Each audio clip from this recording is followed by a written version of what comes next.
अस्सलाम वालेकुम जी। मैं हूँ फसीहा रिजवान और आप देख रहे हैं cooking with Fasiha Rizwan YouTube channel. आज मैं जो रेसिपी आपके साथ शेयर कर रही हूँ वो आम के अचार की रेसिपी है जो हर घर में बहुत पसंद किया जाता है। बिल्कुल परफेक्ट रेसिपी आपके साथ शेयर करूँगी।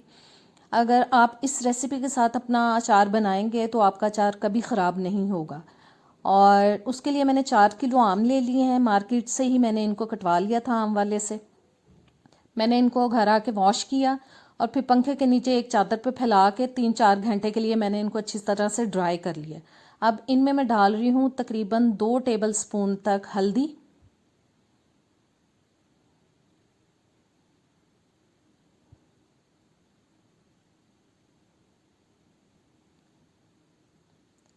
और 2 से 3 टेबल स्पून तक नमक और हल्दी लगाकर हम इसको रखेंगे कि अगर इसके अंदर कोई एक्स्ट्रा पानी है तो वो भी निकल जाए। उम्मीद है कि नहीं निकलेगा क्योंकि मैंने इसको पहले से ड्राई किया है पंखे के नीचे। फिर भी मैं इसको एहतियातन लगा के रख रही हूँ ताकि हमारा अचार जो है वो सालों साल चले और ख़राब ना हो। हल्दी और नमक को मैंने अच्छी तरह से लगा दिया है आमों पे। और अभी डबिंग करते वक्त मैंने गौर किया है कि आपको कैमरा स्टैंड नज़र आ रहा है क्योंकि अपनी वीडियोस मैं खुद ही बनाती हूँ, इसलिए वो आपको नज़र आ रहा है। चलें कोई बात नहीं। हल्दी और नमक लग चुका है आमों के ऊपर और अब इसको मैं 2 से 3 घंटे के लिए ढक कर किसी कपड़े से मज़ीद रखूँगी ताकि अगर एक्स्ट्रा पानी कोई है तो वो निकल आए। इससे आपका अचार बहुत अच्छा बनता है और थोड़ा सॉफ्ट भी बनता है, बहुत हार्ड नहीं रहता। अब मैंने ढक दी है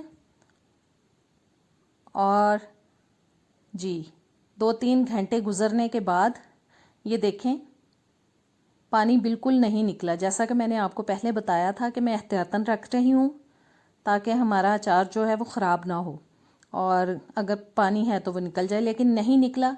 अब इसके अंदर जो बाकी के मसाले हैं वो मैं शामिल कर रही हूँ। ये 2 टेबल स्पून तक मैंने मेथी दाना ले लिया है, वो डाल रही हूँ इसके अंदर।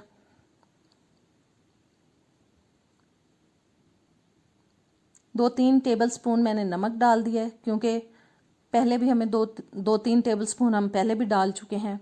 और हाफ़ प्याली मैंने इसमें डाल ली है जी लाल मिर्च।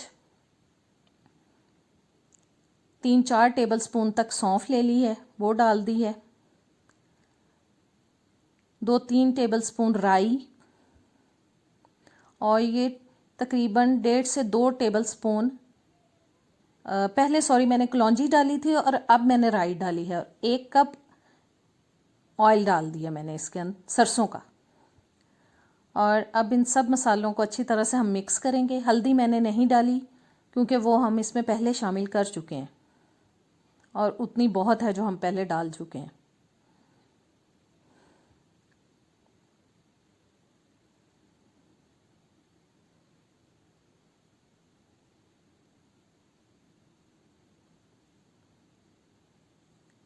जी मसाले मिक्स हो चुके हैं। अब मैं एक डिब्बे में इसको डाल रही हूँ। इस्लामाबाद से मर्तबान मिलना तो बहुत ही मुश्किल है, मुझे नहीं मिला कहीं से भी, लिहाजा मैं अचार जो है वो डिब्बे में ही डाल लेती हूँ और डिब्बे में ही वो सारा साल आराम से चल जाता है और ख़राब नहीं होता।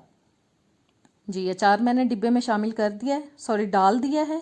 और ऊपर से मैं ये ऑयल डाल रही हूँ। ऑयल को मैंने पहले गर्म कर लिया था और फिर उसके बाद मैंने ठंडा किया, उसको कम्प्लीटली ठंडा किया, फिर मैंने इसमें डाला है।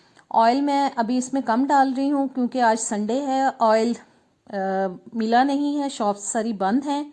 सुबह मैं मज़ीद ऑयल मंगवा के इसके अंदर शामिल करूँगी ताकि जो हमारा अचार है वो ऑयल में अच्छी तरह से डिप हो जाए।